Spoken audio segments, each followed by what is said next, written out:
Hello everyone. This is a video intended for anyone that would like to come out for a ride with us, to let you know how we approach riding as a group. Whilst group rides organised by different people often have a lot in common, there are variations between different groups, so it's worth knowing how we do this and what our expectations are. Let's start with a few basic points. Okay, as a club we're out riding most weekends and we're really used to riding together, but an open ride is where we organise a ride that's open to other people who might fancy coming along on a group ride. We run this in the sense that we lead the ride, plan the route and the stops and so forth, and you just come along for the ride and hopefully enjoy getting out for the day with us. Generally our open rides tend to be under 200 miles with some A roads, but a definite preference for pretty little twisty B roads and a few coffee stops to chat and socialise. If you're worried that our normal pace might be outside your limits, it's worth getting over to our YouTube channel, which is Chaos Crew MCC, and I'll put that up on the screen, and have a look at a few of our videos to get a sense of the sort of thing we normally do. I guess there's a few points worth being clear about around our expectations. This isn't a business. As a club, we're a group of friends that enjoy getting out riding together, and an open ride is us extending the invitation to you in the same spirit. We can't guarantee the weather. We may have to change plans if there's a road closed. Sometimes a cafe is unexpectedly shut. We need to go with the flow. Similarly, we cannot be responsible for you. You need to ride within your limits. You need to come on a roadworthy and road legal bike and think about your fuel and money and those sorts of things. If you break down, we'll generally try and help fix things if we can and make sure you're okay, but if your bike needs to be recovered, that's going to be down to you. Having said that, if we approach this well, we can minimise risks and give ourselves the best chance of enjoying the ride. So what are the risks of group riding?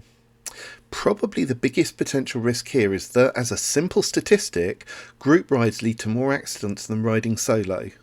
Most of these come from one of two issues.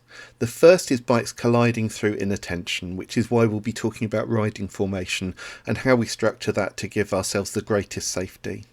The second is through people riding outside of their abilities, particularly if other people in the group are riding faster, so please ride within your limits. If we take care of both of these issues, we can have a safe and fun ride. Before we get on to the riding formations and that side of things, let's make sure that we're clear there are three key safety points here. As I've already said, riding within your limits is the first of those. We like to make progress, so we're not talking about setting out and going really slow, but make sure you ride at a pace where you know you're competent and in control of your bike. It's probably worth noting that riding really slowly can cause its own risks, so please make sure you're a rider who can make reasonable progress on the road. Step 2. Don't lose the person behind you.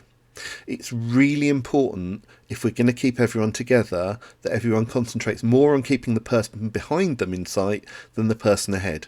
If everyone does this, then we will naturally adjust to travelling at the speed of the slowest, and no one gets lost or feels pressured to ride faster than they're comfortable. If anyone is caught by the lights or can't make a turn through traffic, not a problem. The person in front of them notices, slows down and pulls in, the person in front of them notices and pulls in, and so forth to the front of the pack. The only problem we ever run into with this is that just different people have different distances that they feel safe being close to the bike ahead. If someone appears to be riding slowly, it might just be that they want to leave more stopping distance between them and you, meaning that if you slow down, they will slow down further. If someone is less used to group riding, this can be a particular issue. Don't be afraid to gently up your speed to see if the person behind you is just leaving a bigger gap. Just make sure that if they're then dropping further behind, you slow down and let them catch up. As that last point shows, group rides require us all to look after each other. If you want to race other people, do stunts, ride erratically, overtake others riding slower than you want, then this isn't the ride for you. All of us riding alone to go at exactly the pace we choose. With a group ride, we gain on companionship, but we have to ride in a way that suits everyone. In a similar vein, we will have an identified ride leader and tail person for each ride. If you want to leave the ride for any reason, no problem, but please let one of these people know so that we aren't looking for you worried that you've disappeared. After talking about those key safety points, it's also important to say have fun. It's the whole point of going out riding.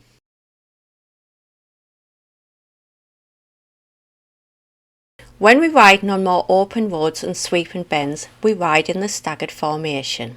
When we say We ride, and in staggered formation we use the full width and alternate on which side of the road we're positioned. Your position should be lined up with the bike 2 ahead of you and not the bike immediately ahead, meaning that if you need to brake, you've doubled your stopping distance. What this actually means is that we can run in a much tighter formation than if we're riding directly ahead of each other, while still have plenty of stopping distances to maintain safety. Riding more closely together is really helpful in keeping the whole group together, making it less likely that people will be separated from the group and reducing the chances that annoying cars will pull in the middle of the pack.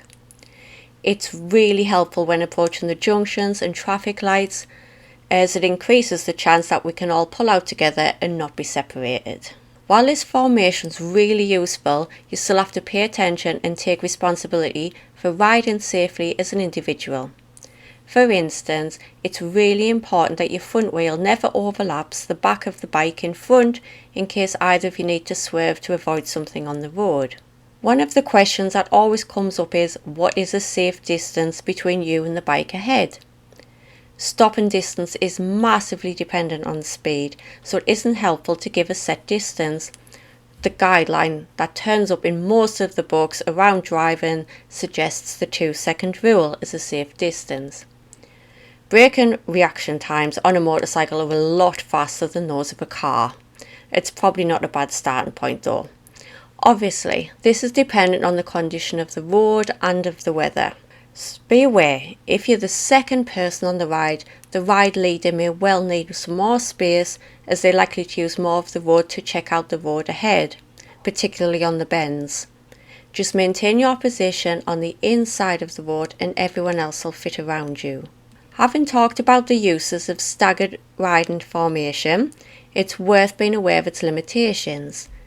Staggered riding formation requires an open and reasonably wide road, which is mostly straight or has sweep and bends. As we hit tighter, twistier bits of road, we will stretch out single file to give everybody more space to use the full width of the road, but as we do this, we need to allow the person ahead of us to get a safe distance for being directly ahead of us.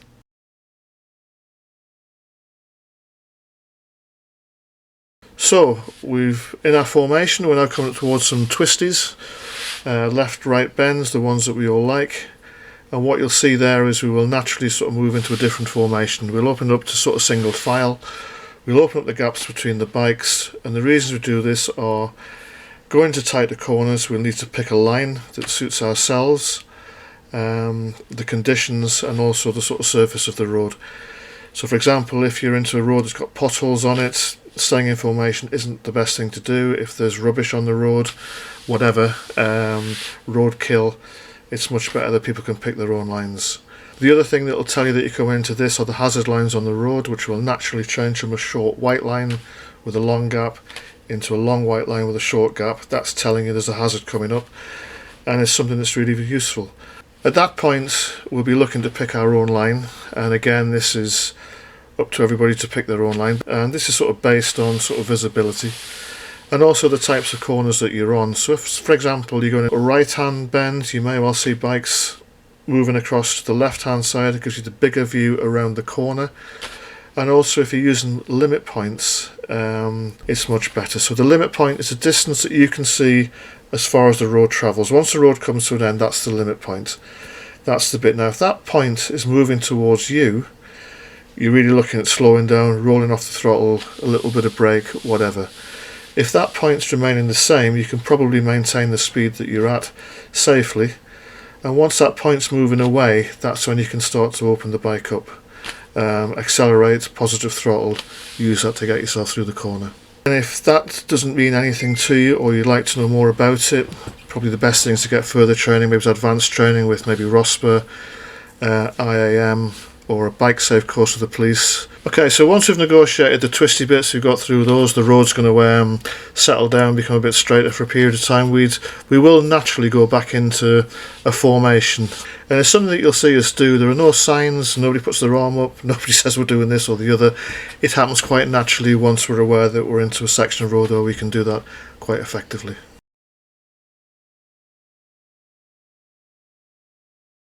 We've mentioned the need to look after each other a few times in this video, but there's some particular points to think about when you're overtaking or when you're using dual carriageway or motorways when you're out on a group ride. To be honest, we tend to avoid most of those situations on an open ride, but there's times when we do need to get past something to make reasonable progress, and there's times when it just makes sense to use a bit of dual carriageway, boring as it might be, just to get to more interesting roads. Obviously, you need to make your own judgment as to when you've got enough space to safely overtake. However, you do need to think about looking after the people behind you, because you need to make sure you don't overtake, then slow right down because you're worried about losing them. It's so important that you keep moving forward enough to allow them space to pull in safely behind you after they've overtaken. And then they need to leave enough space for the people behind them, and so on and so on. Obviously, don't disappear off into the distance, but do move far enough forward that the people behind you can also come back in safely after their overtakes. On a multi-lane road, it can be really dangerous if you're not moving at the similar road speed to the flow of traffic. Riding at 55 mph on a motorway when most of the traffic is at 70 miles per hour just means cars approaching fast from behind, and then they end up swerving to avoid you if they're not looking, and there really is a genuine risk of vehicles ploughing into the back of us. Obviously, there's a problem getting on to dual carriageways and motorways as well, because we just can't assume that we're all going to be able to join in one neat group. If there is other traffic, we may well be split up. But don't slow down for the people behind you to catch up. Keep your focus on riding safely and steadily to catch up with any people ahead of you, and then let the people behind you catch up in their own time. If you need to overtake to do that, then overtake when you feel safe to do so. Overtaking on dual carriageways or motorways brings up that same issue as on single carriageway roads. Just don't overtake and then slow right down. Keep moving forward, allow space for people to come in behind you. There are various signs that bikers use to signal each other on the road. Two of the ones that we use pretty commonly are worth mentioning. Obviously, we don't expect you to do either of these when you're out. We just want to make sure that you understand them because they might be useful to you. So the first of these is that if we see some sort of obstruction on the road, like a pothole, mud, dead badger, we can signal it to the people further back in the pack by just clearly pointing downwards at the obstruction. Obviously, it's only possible to do that if you have the time to point and you have a spare hand, so don't assume it will always happen, but it can be useful to know what that means. The second sign we regularly use that's worth knowing relates back to overtaking.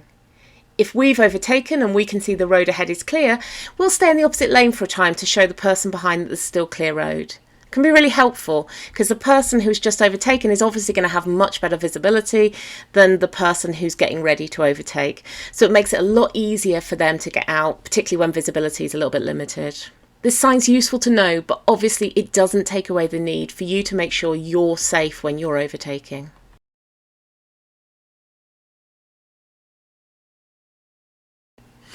Chaos Crew is a club that loves getting out riding. Hopefully this video is a good introduction to what to expect if you come out on one of our open rides. Obviously, if you have any questions, then just ask us on the day. Bye.